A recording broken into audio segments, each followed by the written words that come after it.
The Threefold Human Being. This is from www.gaiawaldorf.co.za. One of the first and basic principles which supports Waldorf education is the fact that the human being has a threefold nature.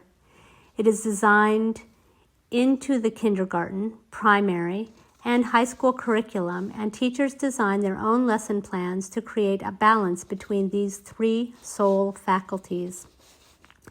The human being is essentially a spiritual being manifesting and expressing itself through the body and the soul.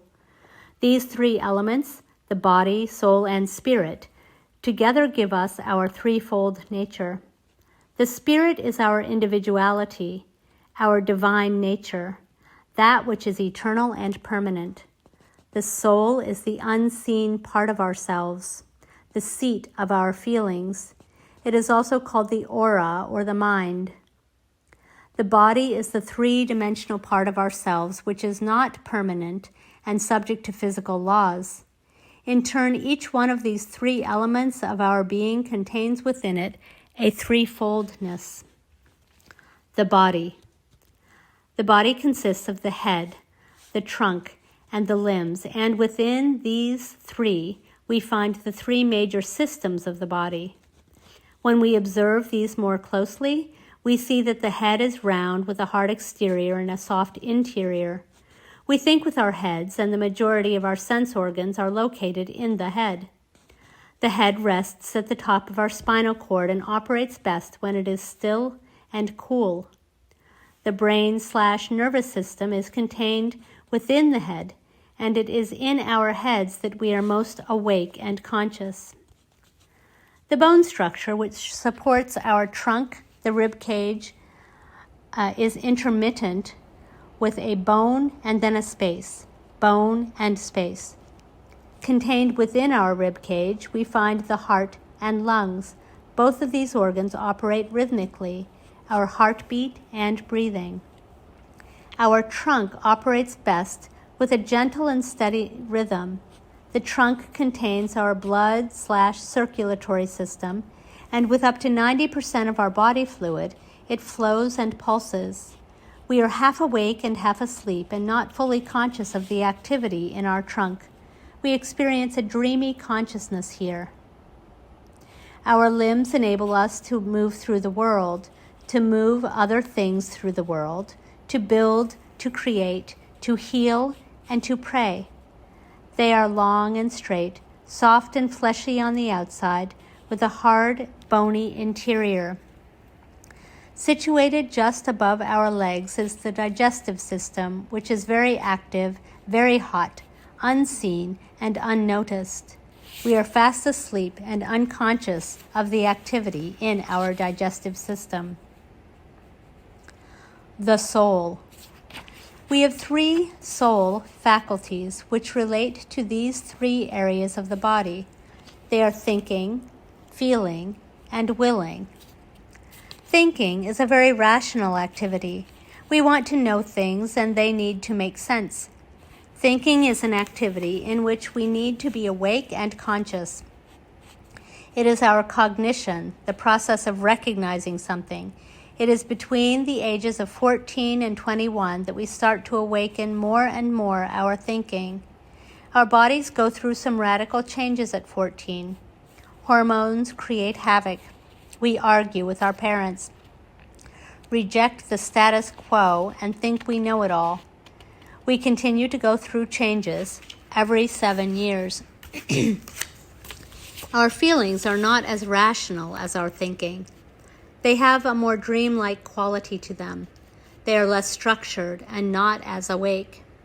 We can measure our emotional intelligence by the ability to understand our own feelings as well as other people's feelings. All experiences in life touch us through the feelings.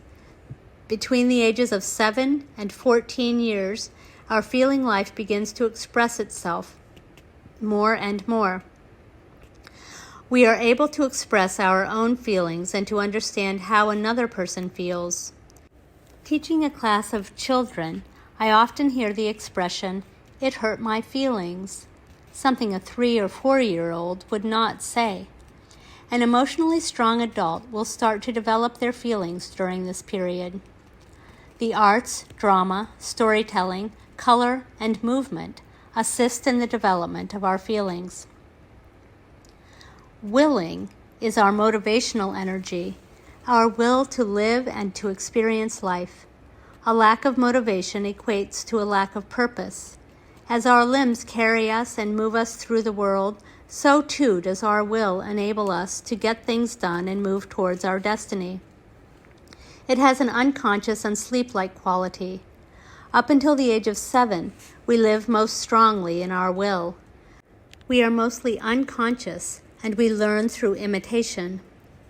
Watching a baby attempting to crawl for the first time shows us how strong their wills are. After countless failures, they don't start to think, "I can't do this," and become depressed. They simply start again until they succeed. The spirit. The 3 spiritual faculties are imagination, inspiration, and intuition. Our imagination is the creative faculty which enables us to visualize images and form pictures. Dreams are a form of our imagination. It is unbounded and free, and the source of our ideas, aha moments, and insights. We draw on inspiration when we are able to go beyond ourselves and experience oneness through a spiritual practice, meditation, or yoga. We also find inspiration in the arts, music, drama, paintings, eurythmy, and dance. Being moved by something beautiful in nature also fires our inspiration. We use our intuition when we do the right thing at the right time and everything falls into place.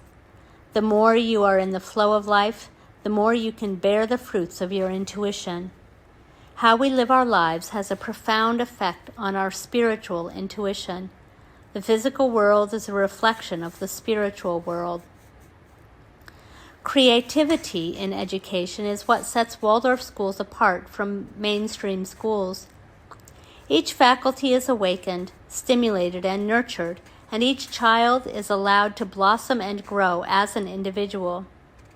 To receive the child in reverence, educate them in love, and send them forth in freedom is an ideal each teacher holds.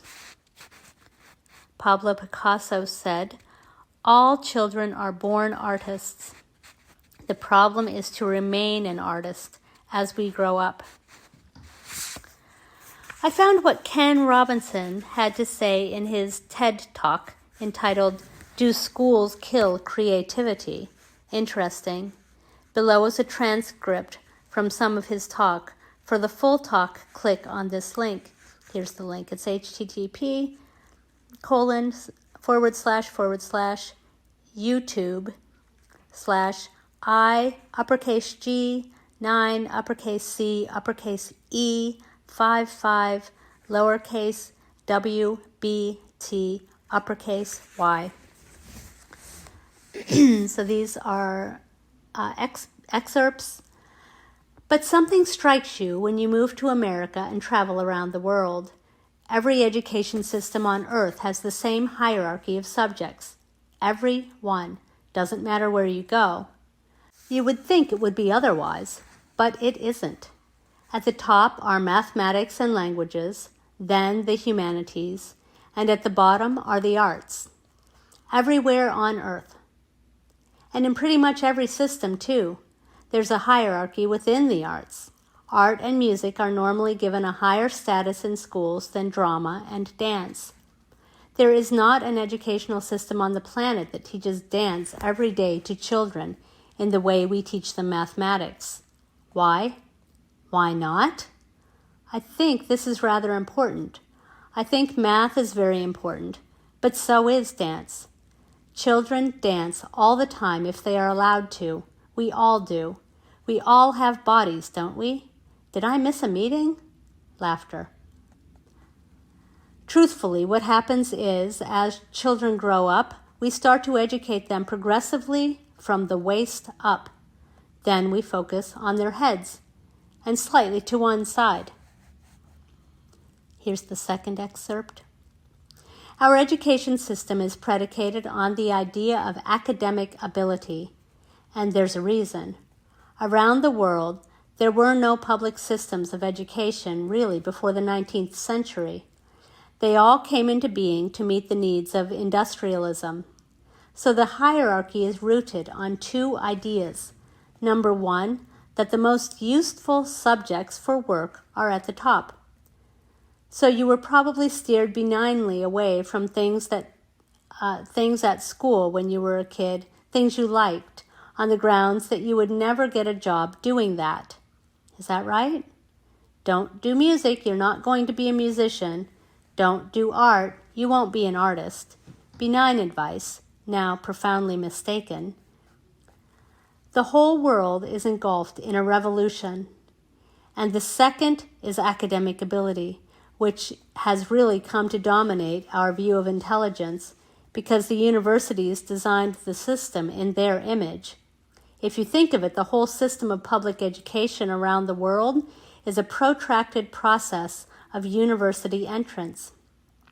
And the consequence is that many highly talented, brilliant, creative people think that they are not, because the thing they were good at school was not valued or was actually stigmatized. And I think we can't afford to go on that way. Here's the third excerpt. In the next 30 years, according to UNESCO, more people, UNESCO, more people worldwide will be graduating through education than since the beginning of history. More people, and it's the combination of all those things we've talked about, technology and its transformation effect on work, the demography and the huge explosion in population. Suddenly degrees aren't worth anything. Isn't that true? When I was a student, if you had a degree, you had a job. If you did not have a job, it's because you did not want one. And I didn't want one, frankly. More laughter. But now kids with degrees are often heading home to carry on playing video games because you need an MA where the previous job required a BA. And now you need a PhD for the other. It's a process of academic inflation, and it indicates the whole structure of education is shifting beneath our feet. We need to radically rethink our view of intelligence. That's the end of the article.